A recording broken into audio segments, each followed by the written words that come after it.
우리 신체의 각 부분을 통솔하는 매우 중요한 기관 뇌. 이러한 뇌 주변에 발생하는 뇌종양은 전체 암 환자의 약 7%에 그치지만 사망률이 높고 합병증이 나타나는 만큼 결코 무시할 수 없는 질환입니다. 발생 초기 증상이 경미해 놓치기 쉬운 뇌종양. 신경외과 전문의 고경호 교수는 종양에 대한 정확한 이해를 강조합니다.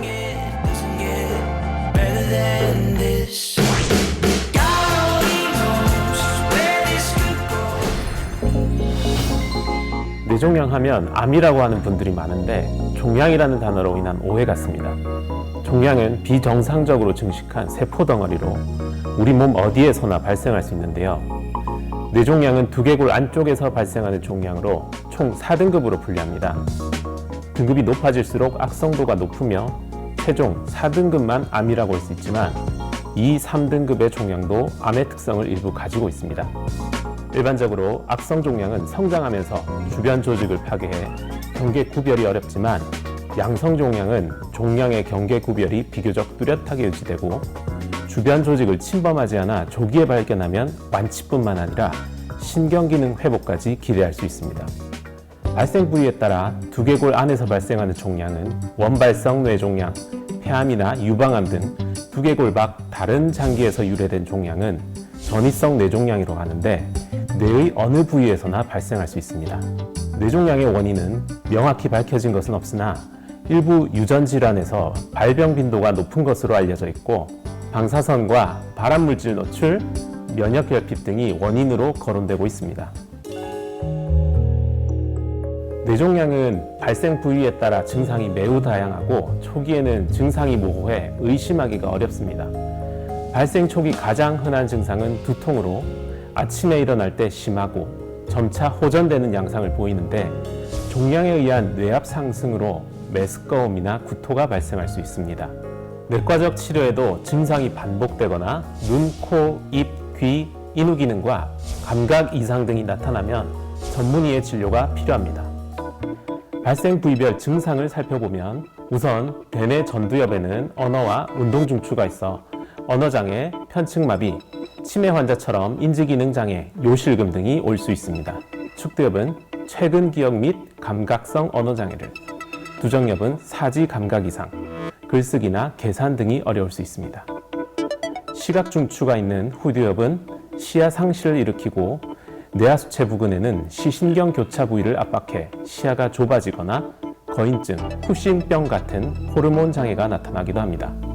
그 밖에 뇌신경에서 발생한 종양은 냄새를 맡기 어렵거나 복시, 이명 등을 일으킬 수 있습니다. 소아는 소뇌에서 뇌종양이 많이 발생하는데 머리가 지나치게 커지거나 발달이 느리고 잦은 경련, 균형 잡기, 걷기가 안 되는 운동장애를 보일 수 있습니다. 기본적으로 CT나 MRI뿐만 아니라 뇌종양의 악성도와 전이 범위를 평가하기 위해 PET-CT를 이용하는데요. 무엇보다 수술을 통해 검체 조직을 얻어 시행하는 병리 검사나 유전자 검사를 통한 최종 진단이 가장 정확합니다. 최근 세계보건기구에서 발표한 새로운 뇌종양 분류를 보면 기존에는 주로 세포 형태에 의존했다면 지금은 종양에서 발견되는 유전자 돌연변이 타입과 분자생물학을 이용한 분석까지 더해져 보다 세분화되고 맞춤형 치료에 관한 연구가 진행되는 등 더욱 적극적인 치료가 이루어지고 있습니다. 뇌종양 치료는 등급과 무관하게 종양으로 인한 증상이 발생하면 최대한 많이, 최대한 안전하게 제거하라, 즉 수술이 가장 큰 축을 담당하고 있습니다. 하지만 수술이 힘든 부위에 종양이 있거나 고령, 심각한 기저질환으로 장시간 마취가 힘든 경우에는 고식적으로 방사선을 이용한 치료나 약물 치료를 시도하기도 합니다. 반면 수술이 가능한 조건이지만 수술하지 않는 경우도 있습니다. 대표적으로 원발성 뇌종양 중 가장 빈도가 높고 약 80%가 1등급 종양인 뇌수막종과 청력장애, 어지러움을 쉽게 유발하는 청신경 초종인데요. 크기가 작고 증상을 일으키지 않으면 성장 추이를 지켜보는데 특히 청신경 초종은 무증상으로 우연히 발견되어도 선제적으로 방사선 수술을 시행하는 것이 청력 문제 후 치료하는 것보다 청력 보존 확률이 높다는 연구 결과도 있습니다. 뇌종양은 증상 하나만으로 확인할 수 없어 의심하지 않으면 놓치기 쉽고 폐암과 같은 악성 질환으로 인한 뇌전이도 흔히 발생한다고 합니다. 이분은 55세 여성 환자분이셨습니다. 비소세포암 진단을 받으시고 항암 방사선 치료까지 마치셨어요. 재발을 해서 폐엽 절제술까지 시행받으셨습니다. 수술하고 2년 정도 경과해서 두통으로 오셨었습니다. 뇌종양은 증상이 초기에는 굉장히 경미하기 때문에 의심하지 않으면 진단하기가 힘듭니다. 진단 당시에는 마비도 없고 언어장애도 없고 경련도 없었습니다.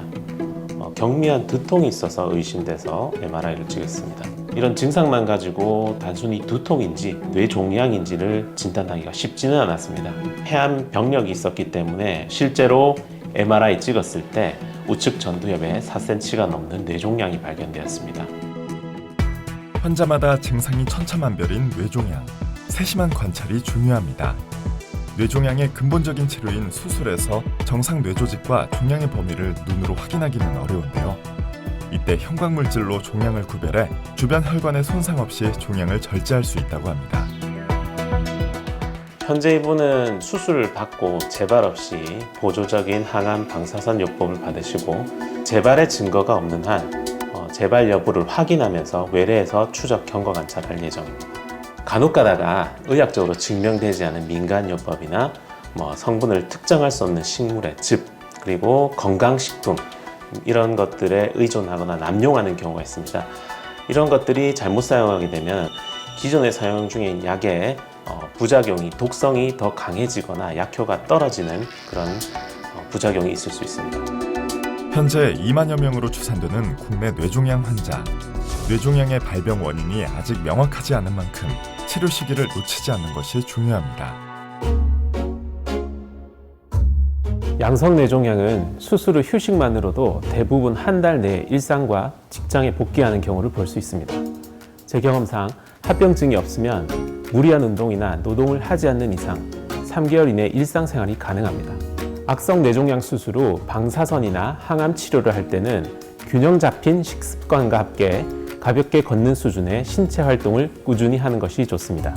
특히 고령이라고 침상에만 누워 계시면 되려 회복이 더뎌지는 경우가 많습니다. 스스로 보행이 어려우면 휠체어라도 틈틈이 타시면서 활동량을 유지할 것을 추천드립니다. 뇌종양 부위와 관계된 합병증으로 마비와 장애가 생긴 경우에는 꾸준한 재활치료와 운동으로 신체 기능 회복을 도모하셔야겠습니다. 또한 모든 뇌종양 수술 후에는 짧게는 5년에서 10년 이상 주기적인 추적 검사를 통해 재발 여부를 확인하는 것이 원칙입니다. 뇌종양 두통과 일반 스트레스성 두통과의 차이점이 무엇인지 물어보시는데요. 우리가 흔히 겪을 수 있는 두통 중 하나가 긴장성 두통입니다. 관자놀이를 비롯한 머리와 목, 어깨 주변의 근육이 장시간 불편한 자세로 긴장될 때 발생할 수 있습니다. 근긴장을 풀어주는 스트레칭이나 마사지로 비교적 쉽게 완화되지만 뇌종양 두통은 오히려 머리가 띵하거나 두통이 악화되고 장시간 누워있으면 증상이 두드러집니다. 뇌종양은 의심하지 않으면 놓치는 질환입니다. 특히 고령 환자에서 인지기능 저하, 어눌한 발음, 완고하거나 충동적이게 화를 참지 못하는 성격 변화를 치매 증상으로 치부하다 뒤늦게 뇌종양을 발견할 때가 있습니다. 손바닥을 반복적으로 뒤집어 보거나 두 손가락을 모으기, 다리 모은 후 균형 잡고 서 있기 등이 어렵다면 손의 문제를 의심해야 합니다. 뇌종양으로 의심되어 추가적인 검사를 추천하면 비용 걱정에 시작 전부터 포기하는 경우도 있습니다. 하지만 건강보험공단에서 요양급여 일부를 보조해주는 건강보험 산정 특례 제도가 있습니다. 필요하면 사회단체나 의료보험 자격에 따라 제도적인 도움을 받을 수 있으니 진단과 치료를 절대 포기하지 마시기 바랍니다. 무엇보다 뇌종양 의심 증상이 가볍더라도 그냥 넘기지 마시고 반드시 전문의에게 상담받으시기를 당부드립니다.